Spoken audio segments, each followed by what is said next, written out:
Do you know that it is possible to capture the souls of dying people in a magical box called a soul cage?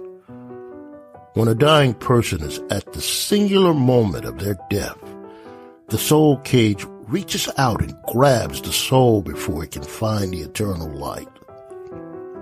To his family, Joe appears to have passed to the great beyond. In truth, Joe is hidden forever from the eternal light. The energy of the imprisoned soul is then used to magnify a magical spell. The greater the number of imprisoned souls, the greater the magnification of that spell. Using a soul cage is not risk-free.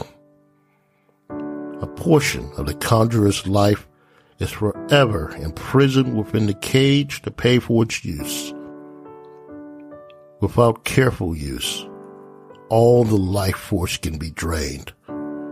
Then that person will catch fire and burn from the inside out. Welcome to Audio Stories of the Paranormal. I'm J.B. Simeon. In this episode, we learn about the ancestor of community member Sherry Berry. The episode is called The Soul Cage. Before I read today's experience, I'm inviting all listeners to visit the audiostories.com merchandise store. There is a link to the store on the homepage of our website at www.theaudiostories.com and in the show notes of this episode. At the merchandise store, you will find high-quality audio stories merchandise. Your purchase will not only provide you with really cool stuff, it'll provide us with the means to keep producing the audio stories of the Paranormal podcast each week. So please visit. You are our main source of support. Okay, let's learn something. In the spring of 1861, Adam Lamb was a 20-year-old man living in the state of Virginia with his father, mother, and 2 teenage sisters. The family had a 160-acre farm on the James River at Swanhilda, Virginia. A few weeks earlier, the American Civil War had begun. The young men in the neighborhood rushed to join the local militia forces. Adams was also caught up in the fever of enlistment. He joined up, but 1 year later his fever had broken. At first, Adams' infrequent letters from the war were lighthearted and filled with the bravo of heroic deeds he and his friends would accomplish in the service of the South. After seemingly endless skirmishes with the Northern Army and the deaths of most of his childhood friends, the theme of his letters turned darker and reflected the fragility of life and the senselessness of war. From his written words, his mother understood that he thought he would die soon. Adam's mother, Linda, was fearful of her son dying on a distant battlefield, uncared for and unburied. If that happened, he would forever wander as a ghost upon the earth. She became ill from the constant worry. For weeks, in a deep depression, she took to her bed. Finally, it was one of her daughters, Tammy, who suggested to their mother that she and her sister Pinky would visit old Fay, who lived in the deep backwoods, to get a magic potence bag. With that magic bag, they would chase away the bad spirits that were plaguing the family. Out of desperation, Linda agreed. Most people were afraid to seek out old Fay. She was a runaway slave. She used her magic to punish those who would steal her freedom. None of the slave catchers that had tried to trap her succeeded. Each team would only say of their failed efforts, "She's not worth it, and I'm not going back into those woods after her again." The girls brought old Fay a goat to pay for the poultice bag. When they explained what they wanted the magic to do, old Fay told them that a poultice bag would not be enough to protect their brother. She told the girls that they needed powerful dark magic. For the goat and a milk cow, old Fay would give the girls the dark magic that they needed. She went with the sisters back to their farm to speak with Linda and pick up her new milk cow. At the farm, she presented the women with a small wooden box. She told them that Adam needed the box to capture the last breath of at least one dying person. But the more souls that he captured, the better the magic would work. Then all he had to do was wish for personal protection, and it would be granted. The length and the power of the protection depended upon the number of souls he held as prisoner within the cage. Then she warned the women that whomever gave the soul cage as a gift to Adam would also lose their soul bit by bit as it was used. She said it was better to share the responsibility among several people because the giver would burn from the inside out when their soul was depleted. Linda and her daughters agreed to share the consequences. Her husband was not aware of the true purpose for Linda's visit to Adam. Despite his concerns, Linda convinced him to allow her to go.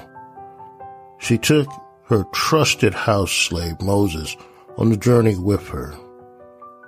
After some days of travel, she and Moses located Adam.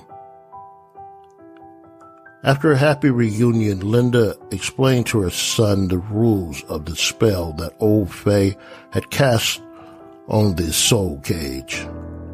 However, she didn't tell him that she and his sisters would lose bits of themselves each time he used the cage. She feared that he might not use it if he knew. She wanted to give him maximum opportunity to live.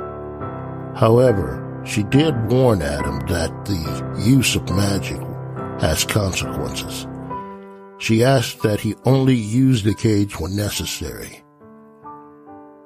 Then she placed the small box in his hands and departed. In all wars, the combatants become either deeply religious or deeply superstitious. This is why Adam believed his mother's story about the power of the soul cage. That evening, he captured 2 souls of dying comrades at the field hospital.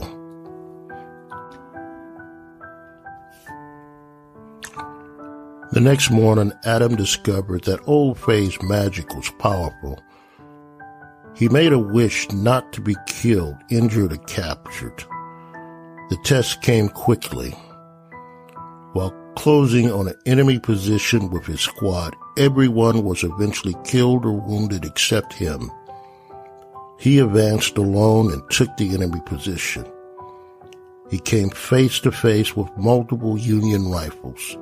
Each weapon fired and missed him by inches, but he was untouched. Convinced of the power of the soul cage, Adam used it daily. Finally, years later, when the war was over, Adam stood in front of his family home and ascended the steps to the front porch. His father greeted him at the door with swollen, tearful eyes. He led Adam into the parlor. There the body of Adam's deceased sister Pinky lay posed within a wooden coffin. She had died the previous night. His father explained that over the years that Adam had been away, first his mother died, and finally his sisters died, all from the same mysterious disease. The doctors were mystified. They didn't know how it was possible to catch fire and burn from the inside out. After his sister's burial, Adam took the soul cage to Old Faye. He asked her to release the souls of the soldiers held within. Old Faye explained that they could never be released, even if the box was destroyed. They were trapped for eternity. She also explained to Adam the consequences of the spell. He learned for the first time that his mother and his sister were also trapped within the soul cage, and that their deaths were caused by his overuse of the magic. Old Faye told him that as long as his father was living, the soul catcher would continue to protect him, but it may eventually cost his father's life also. He learned one other thing. The final soul to be captured by the soul cage would be his own. For the remainder of his life, Adam never used the soul cage again. He visited scholars, conjurers, psychics, mediums, witches, priests, and even preachers in the hope that they would release the trapped souls.